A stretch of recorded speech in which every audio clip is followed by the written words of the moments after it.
Hello and welcome to the Disneyland Beat, where our toes tap to a Disneyland drum. And we always whistle while we work. Today we have 10 new Disneyland updates we just heard about. And now you will too. Come on into the parks with us.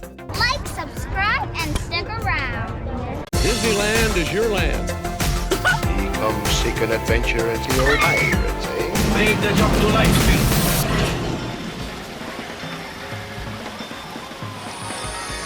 Hi, I'm Amy. And I'm TC. Okay, number 1. After quite some time, the Monsters, Inc. Mike and Sully to the Rescue attraction facade has been completed. Its repainting is done. It was a multi-month project, oddly, but it's finally done and we think it looks great. The monsters in the doorways really pop again, and everything looks sharp. But things are noticeably less cartoony, or well, cartoony in a different way. There seems to be additional shading and highlights that add a spooky dimension to the characters. We've seen some Haunted Mansion art that kinda has this feel, but nonetheless, we like it, and it is so nice to have the scrims gone. Number 2, there's a rumor going around that the Paint the Night Parade will return to Disney California Adventure in 2023. Paint the Night, which opened in 2015, has only ever had limited runs in the parks due to technical issues, so we would love to see this have a nice long run. It's a good parade. It has some really impressive huge floats and features a lot of Pixar characters. The rumor has been covered by a couple major Disney news outlets, but nothing official here. Number 3, starting January 9th, Indiana Jones Adventure will close for a lengthy, multi-month refurbishment. We hope Disney will finally take the time to address several of the ride issues we've pointed out before. We don't know how long the ride's going to be down, just that it's going to return in spring of 2023, so anywhere from 3 to 5 months or so. Of course, the rumor is that the ride will adapt some theming from the upcoming Indiana Jones and the Dial of Destiny film. We watched the trailer and it's exciting, but it certainly didn't give a lot of clues as to the actual plot of the film.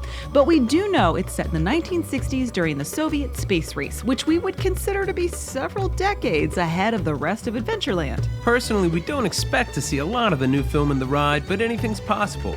Either way, I think we can all agree the ride needs this lengthy refurbishment. Number 4.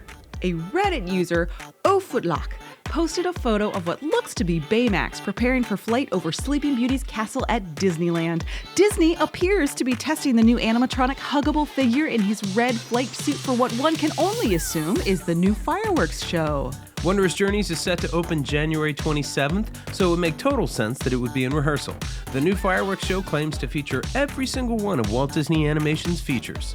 It would be spectacular to see a new character taking off over the castle. Number 5, did you know that the plane at Grizzly Peak Airfield was just completely refurbished? This smoke-jumping aircraft was removed to get its overhaul, and it's just recently returned.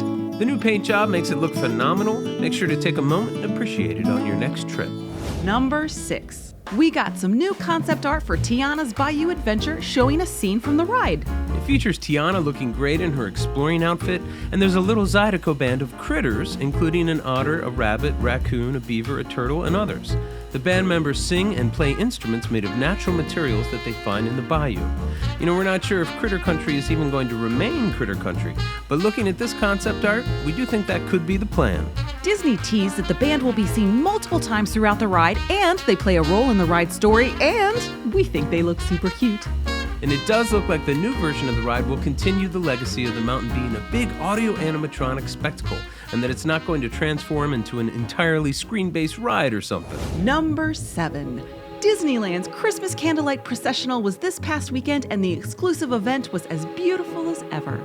This year's celebrity host was Emmy, Tony, and Academy Award-winning actress and producer Viola Davis. The show looks spectacular. In the crowd was newly reinstated CEO Bob Iger and head of parks Josh D'Amaro, who toured both parks this past Sunday. Bob Iger got a huge round of applause from Disneyland guests when he was spotted in Town Square. We've got cautiously optimistic hopes for Mr. Iger's return.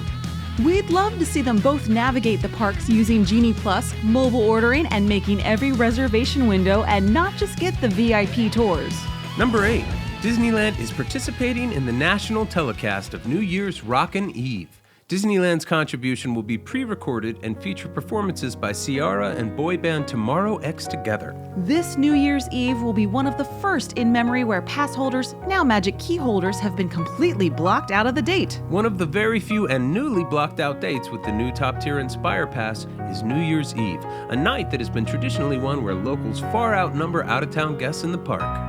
This has forced many locals to decide if they want to buy a traditional ticket or not, and it will be interesting to see how it impacts the park that night. Number 9. Disneyland is offering 3-day weekday tickets starting at $73 a day to Southern California residents. If you are a local who's been missing your Disney fix and you don't have a Magic Key, this is probably your most affordable option. And they say it's only going to be offered for a limited time, and we believe them, so jump on it while you can. And finally, number 10. Want those delicious handmade Disneyland candy canes? Well, here is this year's process. The Candy Palace on Main Street, USA is selling them, and this year there's a virtual queue. But the line for the virtual queue the day we were there started all the way at the Jolly Holiday Bakery Cafe. It was a 2-hour wait to get signed up and give our name and phone number. But once we were called about 20 minutes later, it only took a few minutes to shop and get our hands on our candy canes. These things are super popular and so good. Here is where and when you can get them.